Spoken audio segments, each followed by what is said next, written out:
दोस्तों, स्वागत है आपका आशी स्टोरी वर्ल्ड यूट्यूब चैनल पर। आज की कहानी है लफंगे। लेखिका मीनू त्रिपाठी। निधि, यह स्टॉल ले लो। आरती की नजरें निधि के चुस्त टॉप पर जमी थी और निधि के चेहरे पर झुल्लाहट थी। रख लो, बाद में अपने बैग में डाल लेना। उफ, बैग में क्या और सामान कम है जो इसे भी ढोती फिरूं। यहाँ से निकलते वक्त थोड़ा सा ध्यान रखा करो। बाहर चाय की दुकान पर खड़े व लफंगे। अब क्या मैं मन मर्जी के कपड़े भी नहीं पहन सकती हूँ? और वैसे भी आज तक उन लोगों ने ना कुछ कहा है, ना कोई ऐसा व्यवहार किया जिससे मुझे कोई परेशानी हो। और तो और उस दिन मेरी स्कूटी स्टार्ट नहीं हो रही थी तो उन लड़कों ने ही ठीक कर दी थी, वरना मेरा एग्जाम भी मिस हो जाता। बेवकूफ है तू, जरा अपने सेंसेस को जगा कर रखा कर। सामने वाले हिमेश जी की बेटी को देख, कैसे ढंग के कपड़े पहनती है, और आज तक उसने मम्मी प्लीज मुझे किसी से कंपेयर मत करो कहती हुई निधि इतनी तेजी से भागी कि आरती उसे स्टॉल पकड़ा ही नहीं पाई। माँ बेटी का लगभग रोज का विवाद और चिक चिक हरीश को अच्छी नहीं लगी, सो बोल उठे, तुम क्यों मन खराब करती हो किसी और की वजह से? निधि पर इतनी रोक टोक ठीक नहीं। मोहल्ले वालों की वजह से क्या वह अपने मन मर्जी से पहन ओढ़ भी नहीं सकती? मोहल्ले वालों की परवाह नहीं है हरीश। मेरा मन तो उस चाय की गुमटी पर खड़े लड़कों को देखकर खराब होता है। अरे, सुबह शाम ही तो चाय पीने का समय होता है। तुम तो ऐसे बोल रही हो जैसे ये लड़के दिन भर वहीं खड़े रहते हैं। दिन भर खड़े रहें तो ठीक है, पर उसी वक्त क्यों खड़े होते हैं जब अपनी निधि कॉलेज जाती और आती है? आरती के तर्क का जवाब देना हरीश के बस में नहीं था। तुम नहीं जानते हरीश, मुझे उनकी हंसी से चिढ़ होती है। आते जाते लोगों को ताकना और धीरे धीरे बातें करके हंसना मेरे गुस्से को बढ़ा देता है। अब यह क्या बात हुई? किसी की हंसी से तुम उसके चरित्र पर उंगली कैसे उठा सकती हो? उन लड़कों की शक्ल ही बताती है कि कितने लफंगे हैं वे। अब छोड़ो, उन लड़कों की जिंदगी है, जैसे बितानी है बिताए। मुझे उनकी जिंदगी से कोई लेना देना नहीं, लेकिन उनके जीने के ढंग की आँच खुद तक पहुँचने लगे तो कोई क्या करे? बाहर चाय की चुस्कियां लेते हुए एक दूसरे के हाथों पर हाथ मारकर हंसते उन लड़कों को देखकर आरती का मन घृणा से भर उठता था। बात बदलने की गरज से हरीश बोले, आज मैं फ्री हूँ। तुम बहुत दिनों से हिमेश जी के यहाँ जाने को बोल रही थी। हाँ, आज हो आएंगे, बहुत दिनों से बुला रहे हैं। एक वही तो हैं, वरना यहाँ किसी से बात करने का मन नहीं करता। मैंने निधि से भी कहा है कि उनकी बेटी से दोस्ती कर ले, पर वह सुनती कहाँ है। पेट्रोल पंप के मालिक हिमेश जी के सभ्य और अभिजात्य परिवार से आरती बहुत प्रभावित थी। 2 महीने पहले जब आरती का परिवार यहाँ शिफ्ट हो रहा था तो हिमेश जी ने ही नसीहत दी थी, यहाँ के लोगों से बातचीत और व्यवहार ज्यादा न रखें, खासकर जब घर में लड़की हो। यहाँ इतना बड़ा और आलीशान मकान बनवाकर हम पछता रहे हैं। भाभी जी, जरा इन लफंगों से सावधान रहना। हिमेश जी की कही बात ने आरती के दिमाग में गहरी पैठ बना ली थी। आते जाते इन लड़कों को कोसती तो हरीश समझाते, इन लड़कों पर नहीं, अपने संस्कारों पर भरोसा करो। पर जाने क्या हो जाता था आरती को। जब भी इन लड़कों को बाहर चाय की दुकान पर हंसी मजाक करते देखती थी तो गुस्से के मारे बदन में आग लग जाती थी। इधर कुछ दिनों से उन लड़कों का उठना बैठना ज्यादा बढ़ गया था। एक तरफ हम लड़कियों को बराबरी का दर्जा दे रहे हैं, दूसरी तरफ उनकी सुरक्षा को लेकर चिंतित रहते हैं। इनकी वजह से इंसानियत शर्मसार होती है। सहसा आरती के मुंह से निकला शब्द हरीश के कानों में पड़ गया था। अब बस करो आरती, तुम ओवर रिएक्ट कर रही हो। चिंता करने की कोई हद तो तय है नहीं। अब यह तो अपने ऊपर है कि चिंता करें या फिर परिस्थितियों की मांग के हिसाब से उनसे मुकाबला करें। किस किस से मुकाबला करें? अब किसी के चेहरे पर तो लिखा नहीं है कि उसके मन में क्या चल रहा है। जब लिखा नहीं है तो तुम क्यों अपना दिल जलाती हो? हरीश, दिल तो जलता ही है।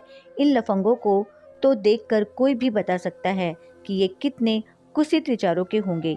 इनके चेहरे पर तो लिखा नजर आता है कि ये सब समाज के नाम पर धब्बा बनेंगे। अच्छा, अब यह बताओ, अभी के लिए कुछ भेज रही हो या नहीं? बात और मूड बदलने की गरज से हरीश ने एक बार फिर बातों के रुख को मोड़ा। अरे हाँ हरीश, कल ही तो आपको अहमदाबाद जाना है। मैंने कोई तैयारी भी नहीं की है। आज मठरी और लड्डू बनाऊंगी। क्या बताऊं, निधि को अकेले नहीं छोड़ सकती, वरना मेरा मन भी था कि अभी से मिल आती। आरती का मन बेटे अभी को याद कर भीग सा गया था। ढेर सारी चिंता आंखों में समाये आरती उठ खड़ी हुई थी। 9 बज गए, लेकिन शन्नो का कुछ पता नहीं था। आज तो उससे राशन भी मंगवाया था, पता नहीं उसने खरीदा भी होगा या नहीं। सोचती हुई आरती के कानों में दरवाजे की घंटी की आवाज पड़ी तो उसने जल्दी से दरवाजा खोल दिया। पर यह क्या, बाहर राशन के सामान से लदी फंदी सन्नो के पीछे बाहर चाय के अड्डे पर खड़े होने वाले 2 लफंगे आटे की बोरी पकड़े खड़े थे। नमस्ते आंटी, सुनकर लगा जैसे कानों में कोई पिघला शीशा उड़ेल दिया हो। आरती की भाव भंगिमा देखकर आटे की बोरी वहीं रख के वे लड़के चलते बने। उनके जाते ही आरती सन्नो पर बुरी तरह फट पड़ी थी। देख सन्नो, हम बेटी वाले हैं, ऐसे में किसी को भी घर में ले कर चले आना ठीक नहीं है। मेम साहब, बेटी वाले हम भी हैं, इतनी तो पहचान हमें भी है। आदमी को आदमी समझना सीखो। सन्नो बड़बड़ा रही थी। उसका मूड खराब करके आरती अपने काम को बढ़ाना नहीं चाहती थी, सो बात को वहीं छोड़कर वह नरमी से बोली, हमारी किसी से निजी दुश्मनी तो है नहीं, घर में लड़की है सो चिंता बनी रहती है। तू खुद ही देख, ये लफंगे से लगने वाले लड़के सुबह शाम यहीं खड़े रहते हैं। आटा मारते हुए सन्नो ने कहा, ये बच्चे भी हमारे आपके जैसे परिवारों से हैं, अकेले रहते हैं, पढ़ाई करते हैं, थोड़ा बाहर हंस बोल लेते हैं तो क्या हुआ। ये लड़के यहाँ के नहीं हैं क्या? नहीं, कोई कोर्स कर रहे हैं। तू इतना सब कैसे जानती है? इनके लिए शाम की रोटी मैं ही बनाती हूँ। इस खुलासे के बाद तो आरती का मूड ही खराब हो गया। जाने सन्नो ने उन्हें क्या क्या बताया होगा। दूसरे दिन हरीश अहमदाबाद चले गए तो आरती ने खुद को घर में कैद कर लिया। ऐसे में सन्नो एक ऐसी खबर लाई कि आरती का दिल और दिमाग दहल गया। मुंह अंधेरे नुक्कड़ पर कोई एक लड़की को कार से धकेल गया था। आधे अधूरे कपड़ों में उस लड़की को तमाशा बना दुनिया देखती रही। इन लड़कों के कहने पर सन्नो ने खुद की ओढ़ी शॉल उसे दी।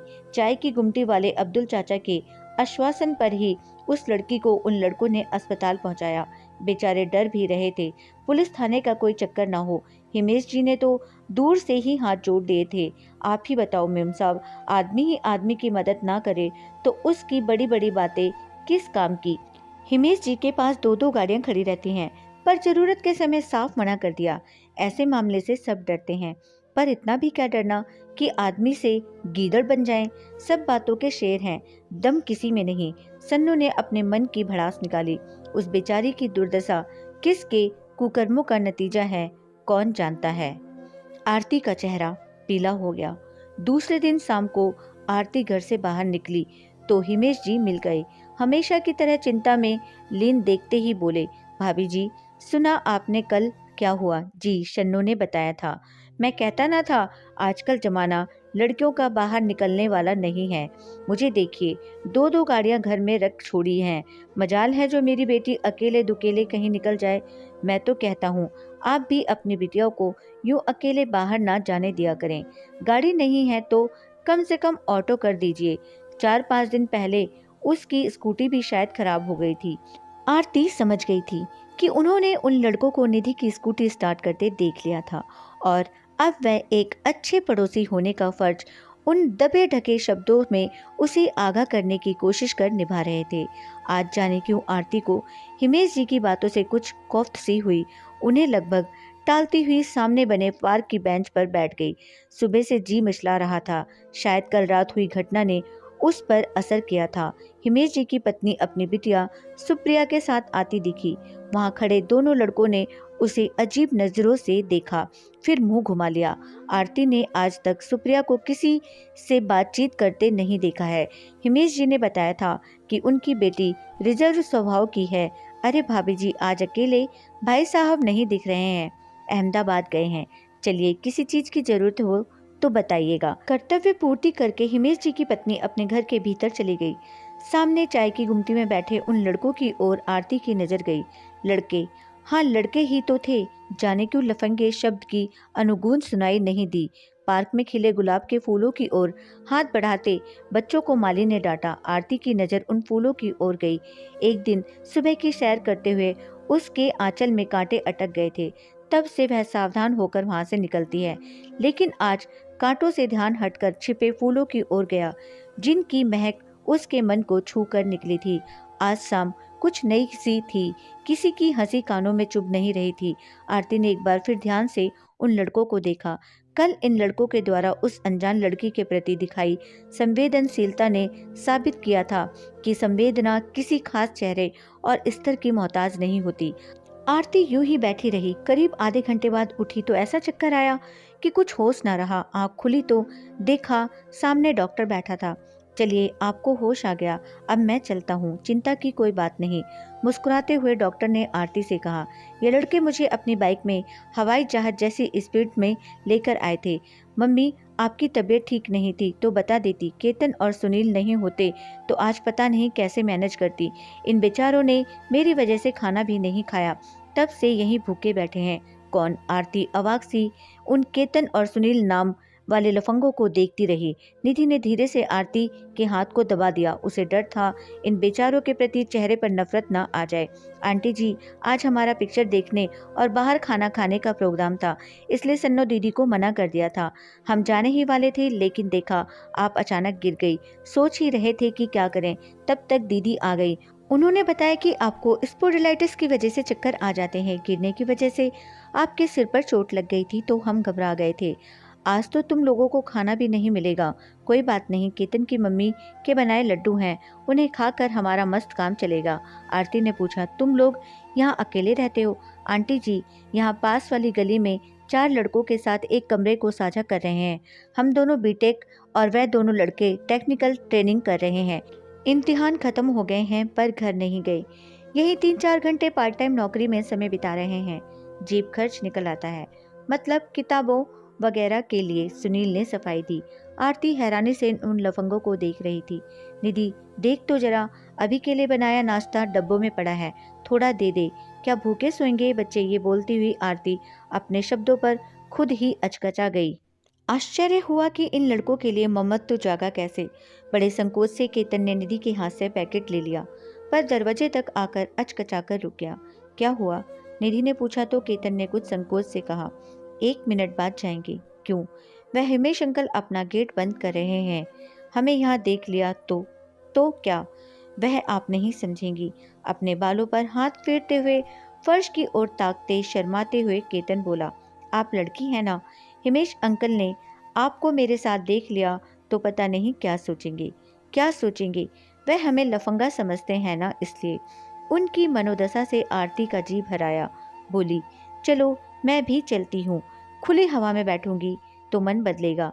आरती ने धीरे से पलंग से उतरकर चप्पल पहनी, निधि के साथ बाहर आई तो केतन उससे दूरी बनाकर तेज कदमों से चलने लगा। बाहर झुरमुट में हिमेश जी के लॉन के पिछवाड़े एक साया देखकर आरती डर गई तो सुनील ने कहा, आंटी आप घर जाइए। आरती की नज़र सामने हिमेश जी के लॉन के पिछवाड़े पर टिकी थी। खिड़की से एक साया अंदर जाता साफ दिख रहा था। मम्मी, हिमेश अंकल के घर इन्फॉर्म करिए, कोई पीछे के रास्ते से घर में घुसने की कोशिश कर रहा है। निधि बोली, रहने दीजिए, यह हर दूसरे तीसरे दिन होता है। केतन बोला, यह कमरा तो सुप्रिया का है ना? कौन है जो चोरी से घुस रहा है? उस कार का मालिक। एक बड़ी सी कार की ओर इशारा करते हुए सुनील और केतन तेजी से सामने वाली गली में गुम हो गए थे। कुछ दूर अंधेरे में खड़ी कार को देखकर आरती सिहर गई। आरती का चेहरा स्याह था, रात की कालिमा से ज्यादा स्याह। यह सब लोगों का सच था। घर आकर निधि ने चाय बनाकर दी तो सहसा कानों में चाय की गुमटी में खड़े लड़कों की हंसी की आवाजें सुनाई देने लगी। जाने क्यों इस हंसी में खिलदंडपन की महक आई। सामने खिड़की से हिमेश जी के लॉन का कुछ हिस्सा दिख रहा था। आरती ने अपनी सोच पर रोक लगाते हुए अपनी नज़र हिमेश जी के बंगले की ओर दौड़ाई तो वहां अंधेरा था। शायद हिमेश जी गहरी नींद में सो रहे थे। अलबत्ता उनकी बेटी के कमरे में हल्का उजाला दिख रहा था। हिमेश जी दूसरों को असामाजिक तत्वों से बचने की सीख देते हैं, जबकि रात के अंधेरे में वह अपने घर में पीछे की ओर से किसी लफंगे के आने जाने से बेखबर थे। आरती ने चुपचाप अपने कमरे की खिड़की बंद कर दी थी। दोस्तों, यह थी हमारी आज की कहानी। उम्मीद करती हूँ आपको पसंद आई होगी। आपका क्या कहना है इस कहानी के बारे में हमें कमेंट करके जरूर बताइएगा। वीडियो को लाइक करके चैनल को सब्सक्राइब करना मत भूलिएगा प्लीज़। मेरा चैनल नया है मुझे सपोर्ट कीजिए। आपका कीमती समय देने के लिए दिल से शुक्रिया।